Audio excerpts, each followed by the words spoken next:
رسول اللہ صلی اللہ علیہ وسلم نے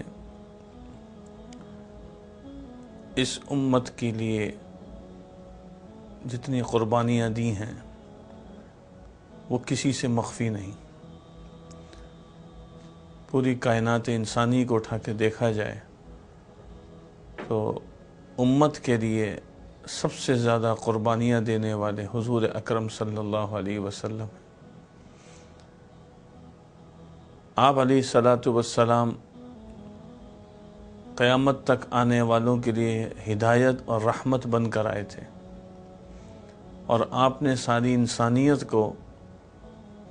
ایک بہترین پیغام عطا فرمایا، اور وہ ہے دین اسلام کا۔ آج ہم جو مسلمان ہیں، آج یہ ہمارے پاس ملک پاکستان ہے، آج ہم یہاں پر دینی احکامات کو اور دینی خدمات کو انجام دیتے ہیں، اس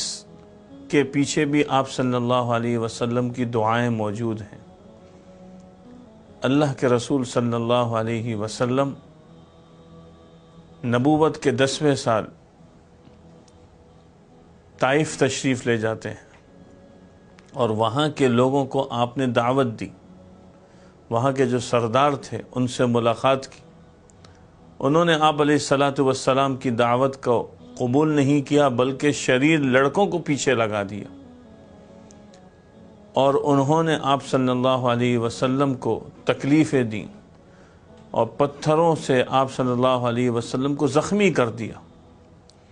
اس موقع پر آپ علیہ الصلاۃ والسلام کے ساتھ آپ کے آزاد کردہ غلام حضرت زید بن حارثہ رضی اللہ عنہ بھی موجود تھے۔ تو یہ جو سفر 60 میل کا سفر، جاتے ہوئے بھی پیدل اور آتے ہوئے بھی پیدل تھا،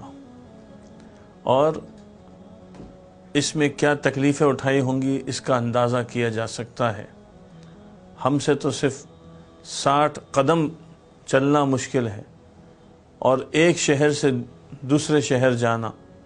اور اس طرح دین کی فکر کرنا۔ اب جب قبیلہ بنو ثقیف جو طائف میں رہتا تھا، انہوں نے آپ صلی اللہ علیہ وسلم کو تکلیف پہنچائی، تو آپ علیہ الصلاۃ والسلام جب واپس پہنچے تو آپ کچھ دیر تو آپ نے آرام کیا، کچھ بے ہوشی کی کیفیت بھی تھی۔ جب افاقہ ہوا تو آپ نے دیکھا کہ آسمان پر کچھ بادل نما آیا ہے۔ دیکھا تو حضرت جبریل علیہ السلام تشریف لائے، اور انہوں نے آپ صلی اللہ علیہ وسلم کو بتایا کہ آپ کا یہ جو معاملہ جو آپ کی قوم نے آپ کے ساتھ کیا، اللہ رب العزت نے اس کو دیکھا بھی اور سنا بھی، اور اللہ نے ایک فرشتے کو بھیجا ہے جس کو اللہ تعالیٰ نے یہ طاقت دی ہے کہ وہ یعنی اس قوم کو ہلاک کر سکتا ہے۔ تو آپ سے اس فرشتے نے بھی عرض کیا کہ آپ اگر کہیں تو میں ان کو جو ہے نا آپس میں ملا دوں۔ آپ صلی اللہ علیہ وسلم نے فرمایا کہ نہیں، بلکہ آپ نے فرمایا کہ اگر یہ لوگ ایمان نہ لے کر آئے تو ان کی اصلاب میں سے کچھ لوگ ہوں گے، ارجو ان یخرج اللہ من اصلابہم من یعبد اللہ وحدہ لا شریک لہ، کہ جو ایمان لے کر آئیں گے، توحید پر آئیں گے، اور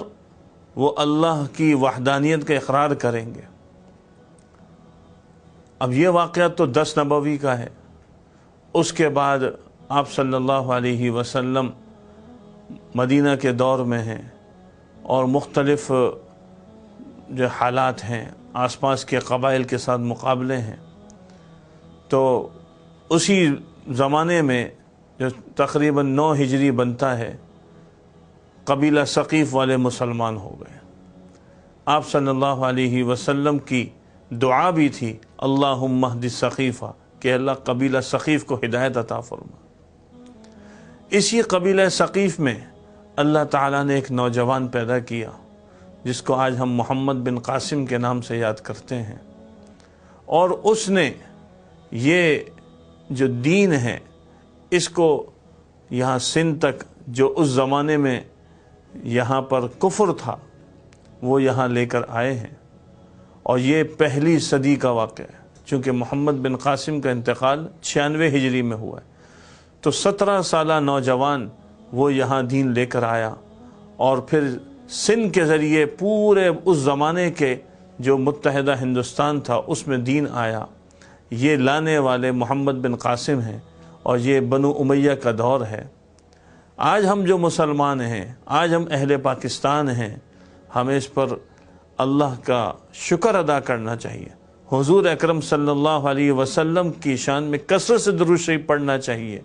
کہ آپ کے احسانات اتنے، آپ کی اس دعا کا اثر ہمیں یہ ملا کہ آج اللہ نے ہمیں اس دعا کی برکت سے یہ خطہ ارضی عطا فرمایا جہاں اسلام کا بول بالا ہے۔ آج پاکستان یہ حضور صلی اللہ علیہ وسلم کی دعاؤں کا ثمرہ ہے،